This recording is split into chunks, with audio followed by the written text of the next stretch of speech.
이게 큰일 났습니다. 지금 예종이 죽고 나자 조선 조정 차기 왕을 정하는 문제로 정말 혼란에 빠질 수밖에 없는 그런 상황이었죠. 자, 그래서 급하게 소환된 이 인물, 바로 인수대비의 두 아들 중 한 사람이었습니다.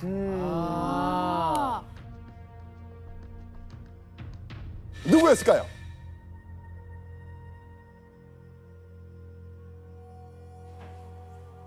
월산대군? 월산대군. 자을산. 월산. 자을산. 가을? 자을. 아이 당연히 월산. 자을산이요. 자, 바로 인수대비의 둘째 아들. 자을산. 그래요. 가을? 네. 제일 자, 똑똑했어요. 책 많이. 세자가 아니었던 자을산군을 곧바로 왕으로 추대한 겁니다. 그리고 이 자을산군이 바로 조선 제9대왕 성종입니다. 성종.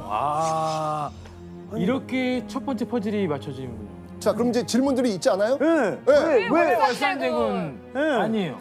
월산대군 섭섭하게. 잠시만. 이 의문점 전에 네. 둘 중에 왜 자을산군이에요라는 질문을 던지기 전에 더 먼저 질문이 있어야 될 텐데. 정답. 뭐가 있을까요? 빨리 얘기해요. 빨리. 태양대군 아들? 그러니까. 그렇죠. 이쪽엔 그럼 없나요? 이럴 수 있죠. 네. 과연 해양대군과 안순왕후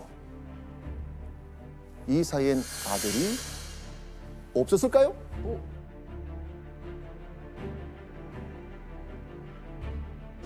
있습니다. 제한대군이 있었구나. 있습니다. 예종에게는요 아들 제한대군이 있었습니다. 그러면 예종의 첫째 아들이 제한대군인데 제한대군이 됐어야 되는 거 아니에요? 그렇죠. 자, 그런데 당시 예종의 아들 나이가 몇 살이에요 지금? 4살이야. 4살. 너무 어려서 제외됐던 겁니다. 4살이 어떻게 왕이 돼? 네. 지금 우리 아들 나이인데 말도 제대로 못해 아직. 진짜 말도 잘 못해. 맞아. 진짜. 좋습니다. 자, 첫 번째 의문 풀렸고요. 네. 자, 또 한 가지 의문점이 있습니다. 아니, 아까 인수대비의 아들 몇 명이었죠? 2명. 2명이었잖아요. 근데 인수대비의 첫째 아들이 아닌 둘째 아들 자을산군이 왕이 된 이유 뭐였을까요? 그 이유는요, 바로 세조의 아내 누구라 그랬죠? 정의왕후. 정의왕후. 맞습니다.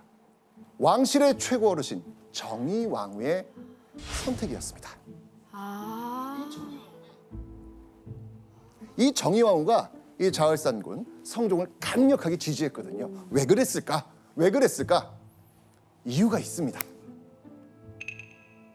자, 왜냐하면 자을산군의 아내, 아주 유명한 인물의 딸, 우리가 함께 배웠던 그 이름, 바로 이 사람.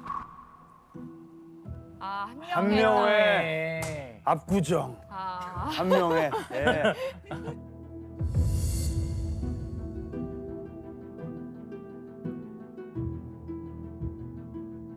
당대 조선 최고의 권력자 한 명의 넷째 딸이 성종의 아내 공혜왕후였던 겁니다.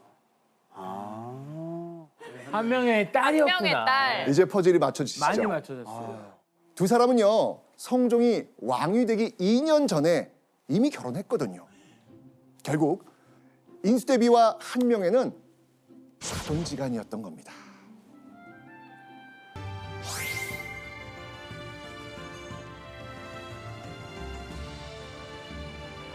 어릴 때부터 효심 깊었던 아들 성종에 또 자신을 믿고 지지해주는 시어머니 정의왕후까지 이제 드디어 인수대비의 행복한 궁궐 생활이 시작됩니다. 인수대비의 모든 것 완벽해 보이지 않습니까? 그죠? 네. 네. 자, 그런데요. 인수대비에게도 신경이 쓰이는 게 하나 있었습니다. 뭘까? 바로 며느리 문제였습니다. 왜 인수대비는 며느리 때문에 불안했을까요? 아니, 자, 조선시대 때 며느리에 대해서 걱정을 한다라고 하면 일단 이것부터 떠올라야죠. 조선 시대로 가야 돼요. 우리가. 그렇죠, 네. 그렇죠. 조선 시대예요. 가야 돼요. 지금 조선 시대예요. 와 있어요. 예. 제일 중요한 게 후계자지 않습니까? 네. 아들이에요. 아. 이게 자식을 좀 낳아야 그게 또 며느리로서 또 인정을 받는 아들! 그거죠. 그렇죠. 바로 11살에 결혼했던 이 성종이 17살이 될 때까지 왕비와의 사이에서 자식이 한 명도 없었던 거예요. 이건 너무 크다. 그렇죠. 그죠? 게다가 인수대비 며느리 공예왕후는요, 평소에도 몸이 좀 약했습니다. 이 자식을 낳을 수는 있는 건가? 인수대비는 늘 이게 고민이었던 거예요. 아. 그럼 어떻게 해야 될까요? 보약 좀 먹고 좀 좋은 것 좀 먹이고. 좋은 거 많이 먹으면 몸을 따뜻하게 하고 좋은 거 먹으면 좀 되게 그런 거 다 합니다. 다 해도 안 돼. 다 합니다. 근데 안 돼. 아이고. 그래서 결국 인수대비와 그 시어머니 정의왕후는요, 결정합니다. 성종의 후사를 위해 간택 후금까지 드리게 됩니다. 그런데 네. 그래도 이 성종의 후사가 감감무소식입니다. 오. 하루라도 빨리 왕실이 안정되려면 아들과 며느리가 자식을 낳아야 됩니다. 굉장히 불안하지 않습니까, 지금? 그렇죠. 네. 자, 그렇게 인수대비가 후계자 문제 때문에 걱정하고 있었던 바로 그때 1474년 갑자기 궁궐에 있는 모든 사람이 통곡하며 크게 슬퍼한 일이 벌어집니다. 왜 그래? 무슨 일이 생겼을까요? 왜? 바로 인수대비의 며느리이자 성종의 아내였던 공예왕후가 병으로 세상을 떠난 겁니다.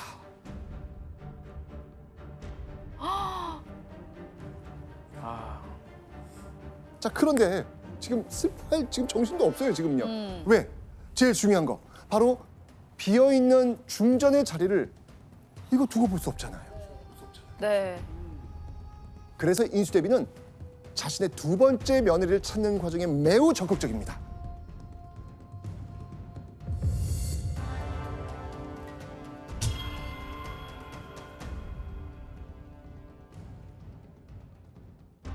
인수대비는요, 자신이 원하는 며느리상을 담은 이것을 만들기로 합니다. 야. 바로 내훈이라는 책입니다. 내훈? 내훈. 내훈은요, 아내 교훈, 여성들을 위한 훈육서라는 뜻입니다. 와. 중국의 연려전, 소학, 여교, 명심보감에서 부녀자들에게 귀감이 될 만한 문구들을 뽑아서 내 생각을 덧붙인 것이다.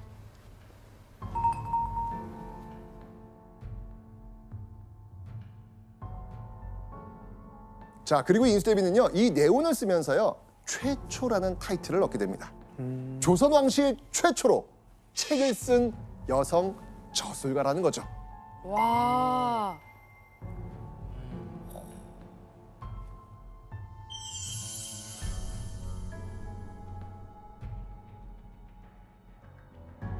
자, 그리고요, 인수대비는요, 바로 이 내훈 책의 서문에 자신이 원하는 며느리상에 대한 힌트를 적습니다. 힌트? 서문을 한번 보겠습니다. 나는 호러미인지라 옷 같은 마음의 며느리를 보고 싶구나. 자, 인수대비가 원하는 며느리상 이거 확 느껴지지 않습니까? 아, 옷 같은 마음. 아. 자, 그렇다면 과연 이 책엔 어떤 내용이 들어가 있을지 내용을 보도록 아우. 하겠습니다. 궁금하다. 아들과 며느리가 효도하지 않으면 가르칠 것이고 가르치지 못할 지경에는 화를 낼 것이고 화내지도 못할 지경에는 매를 쳐야 할 것이고 매를 쳐도 고치지 않으면 내쳐야 할 것이다. 단계가 있네요. 가르치다가 안 되면 화내고 화내다가 안 되면 매를 치고 매를 치다 안 되면 내치겠다. 와 이거는 저 시대니까 가는 거 아니야?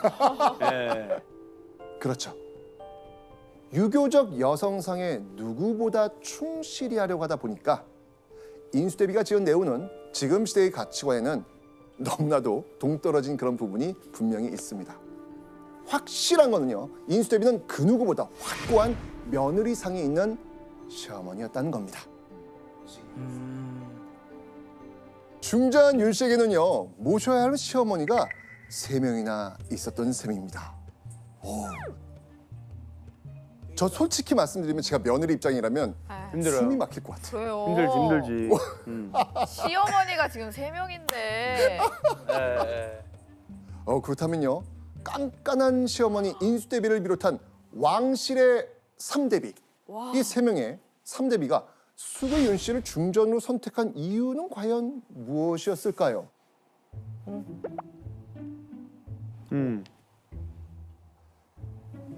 윤 씨가 평소에 허름한 옷을 입고 검소한 것을 숭상하며 일마다 정성과 조심성으로 대하였으니 대사를 위촉할 만하다.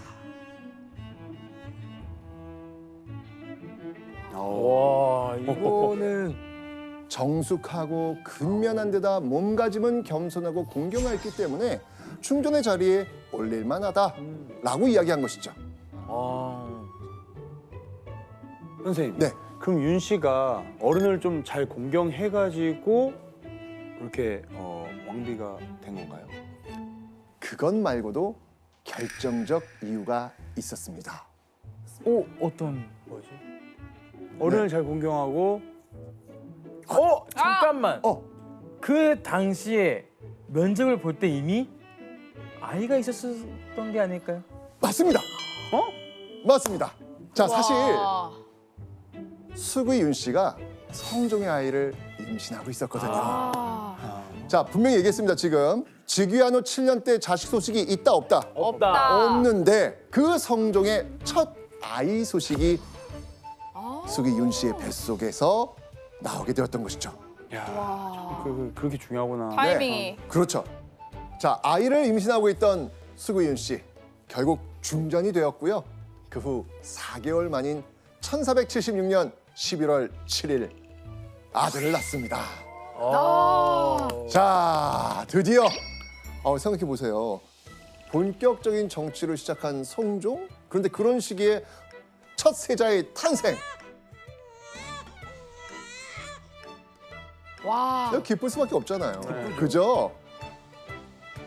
이때 인수대비의 그 마음은 어땠을까요?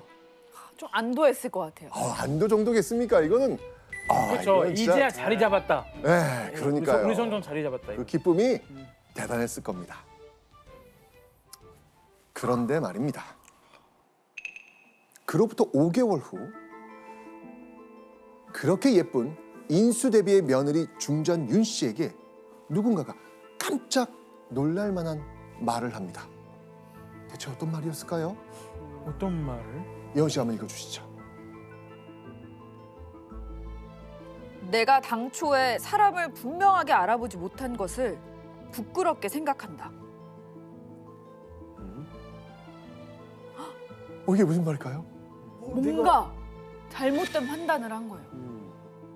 1477년의 어느 날 비밀 투서 하나가 날아듭니다.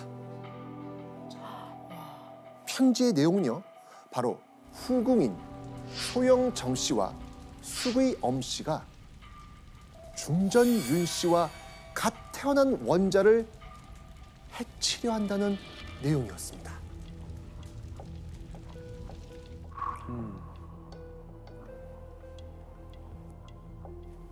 자, 이 소식을 전해들은 인수대비 어떻겠습니까? 단단 안 지키려고 되죠. 그러죠. 네. 당황하죠. 어떻게 만든 아들이고 그러니까. 가족인데 화들짝 놀랬죠. 자, 그러면서요, 누가 이런 악독한 짓을 저질렀는지 당장 범인을 찾아내라고 지시합니다. 그런데 말입니다.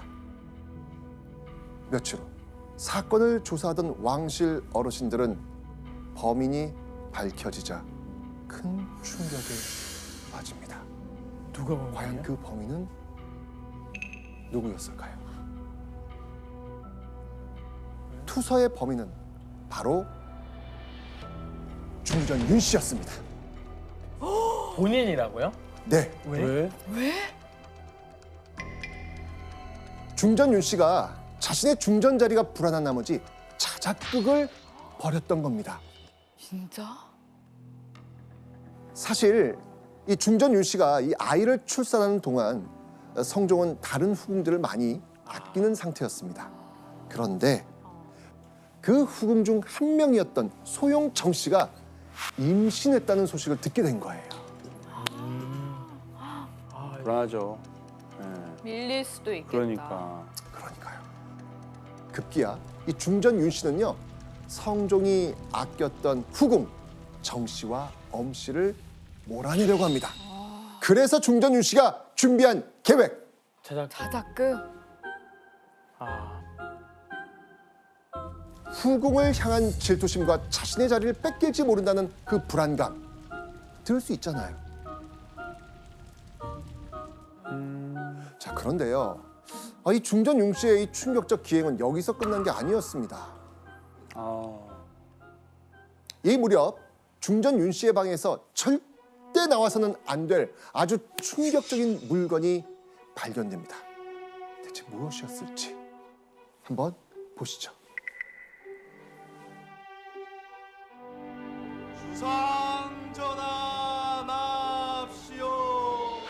뭐라고 계세요?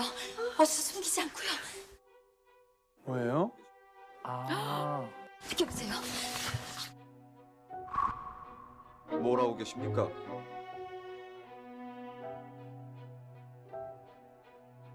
이 물건이 무엇이었을까요?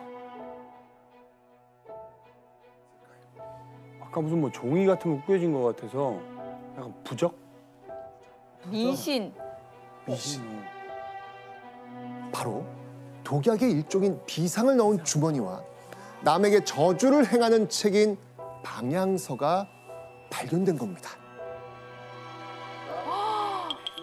아이고. 와,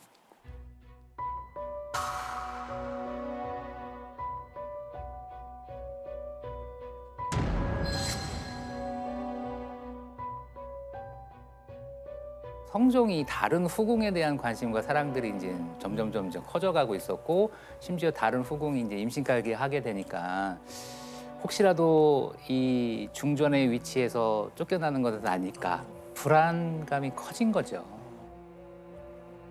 중전이 벌인 전대미문의 자작극, 누구보다도 이 사실을 절대 받아들일 수 없었던 인물이 있습니다. 누구겠습니까? 인수비. 그렇죠.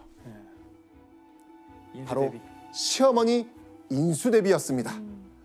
그래서 잘못 뽑았구나 생각한 거네요. 네. 아,